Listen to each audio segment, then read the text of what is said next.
भारत में ओलंपिक क्यों नहीं होता है? इस सवाल का जवाब जानने के लिए हम में से हर एक भारतीय बहुत ही ज़्यादा उत्सुक है और केवल भारतीय ही नहीं और अन्य देशों की पब्लिक भी इसका जवाब बहुत ज़्यादा जानना चाहता है। यहाँ तक कि चाइना भी ओलंपिक को होस्ट कर चुका है। चाइना तो फिर भी एक बहुत बड़ी कंट्री है।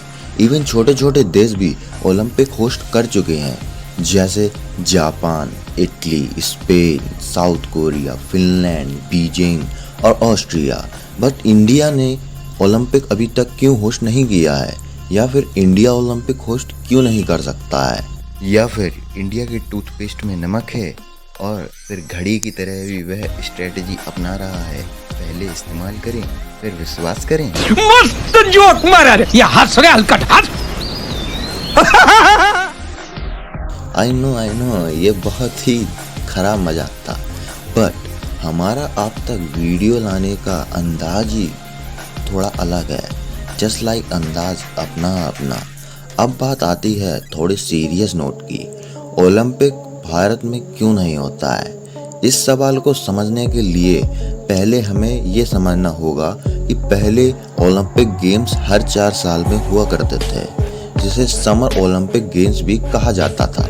लेकिन सन 1924 से विंटर ओलंपिक्स को भी इंट्रोड्यूस किया गया। अब ये किया क्यों?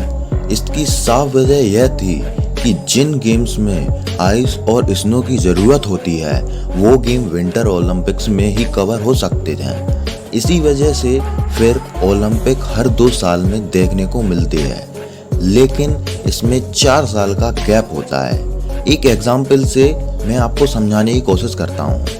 जैसे 2016 ओलंपिक्स गेम्स रियो में हुए, 2018 विंटर ओलंपिक गेम्स युएंगचैंग में हुए, 2020 समर ओलंपिक्स टोक्यो में हुए, ऐसे ही 2022 विंटर ओलंपिक्स बीजिंग में देखने को मिलेंगे। ये थे कुछ बेसिक्स। अब आते हैं अपने टॉपिक पर। ओलंपिक गेम्स की लोकेशन तय करने से लेकर रूल्स रेगुलेशन को फॉलो करने के लिए आईओसी ही मेन कैरेक्टर प्ले करता है। आईओसी मतलब इंटरनेशनल ओलंपिक कम्युनिटी। आईओसी के कुछ क्राइटेरिया होते हैं ओलंपिक्स की लोकेशन को तय करने में। जिस भी सिटी को चुना जाता है ओलंपिक्स के लिए, तो कुछ चीज बहुत महत्वपूर्ण तरीके से देखी जाती हैं और उस शहर को भी टेस्ट किया जाता है कि वह जगह ओलंपिक्स को हैंडल कर सकती है। ऐसा इसीलिए क्योंकि जहां पर ओलंपिक्स होता है वहां पर क्राउड तो पब्लिक का बहुत ही ज्यादा बढ़ जाता है। तो क्या वह सिटी क्राउड को हैंडल कर सकती है? क्योंकि हजारों athletes, coaches, politicians, journalists, ministers के साथ साथ लाखों टूरिस्टर्स अचानक से किसी भी सिटी में आएंगे, तो उनके रहने, खाने पीने, ट्रांसपोर्टेशन से लेकर उन्हें हाई स्टैंडर्ड सिक्योरिटी की आवश्यकता पड़ेगी। और ये भी देखा जाता है कि जिस सिटी में ओलंपिक्स होगा, क्या उस जगह के बिजनेसमैन, शॉपकीपर्स या कंपनियों को प्रॉफिट होगा और उस शहर को लॉन्ग रन में फायदा होना चाहिए। ऐसा नहीं कि ओलंपिक्स कराने के खर्चे तक ना निकल पाए, क्योंकि ओलंपिक्स जो भी सिटी होस्ट करती है उसे स्टेडियम बनाने से लेकर गेम में हर एक चीज का खर्चा उठाना पड़ता है। और इंडिया में ओलंपिक्स नहीं होते हैं, इसके पीछे का सबसे बड़ा रीजन यही है कि जब से ओलंपिक्स स्टार्ट हुए हैं ईयर 1896 में, जिसे हम ओलंपिक एथेंस 1896 भी बोलते हैं, जब से अभी तक इंडिया टोटल 35 मेडल्स ही जीत पाया है, जिसमें से 10 गोल्ड, 9 सिल्वर और 16 ब्रॉन्ज मेडल्स हैं। और यही हम दूसरी कंट्रीज की बात करें, चाइना, अमेरिका और जापान जैसे देश कि हर ओलंपिक्स की गोल्ड मेडल भी हमारी टोटल मेडल्स से भी ज़्यादा होते हैं। और अगर इन कंट्रीज के अभी तक के मेडल्स की बात की जाए तो US 2827, UK 883, Germany 855, France 840, Italy 701, Sweden 652, China 608, रसिया 546, नॉर्वे 520, कनाडा 501 टोटल मेडल्स अभी तक के ओलंपिक्स टोक्यो 2020 तक जीते हैं। और यहीं इंडिया के मेडल्स को 20 से भी मल्टीप्लाई कराते हैं तो भी इंडिया टॉप 5 कंट्रीज की लिस्ट में भी नहीं दिखेगा।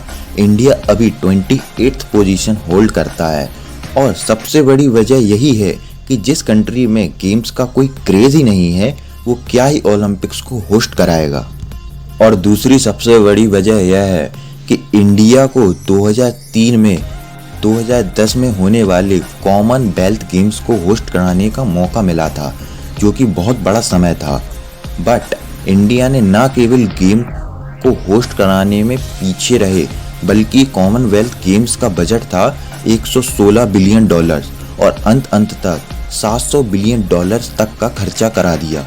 इससे ये तो पता चल जाता है कि इंडिया किसी भी प्रकार से ओलंपिक्स को होस्ट कराने में सक्षम नहीं है। लेकिन दूसरी तरफ अच्छी खबर यह है कि इंडिया 2032 में होने वाले ओलंपिक्स में बिड करेगा। बट एक बिडिंग में हिस्सा लेने के लिए $5 बिलियन लगते हैं और उसके बाद भी आपकी कंट्री का बिडिंग में नाम आए ये कंफर्म नहीं। और अंत में मैं यही कहूँगा कि क्रिकेट से ज़्यादा और गेम्स में सपोर्ट करो, क्योंकि cricket is not a global game.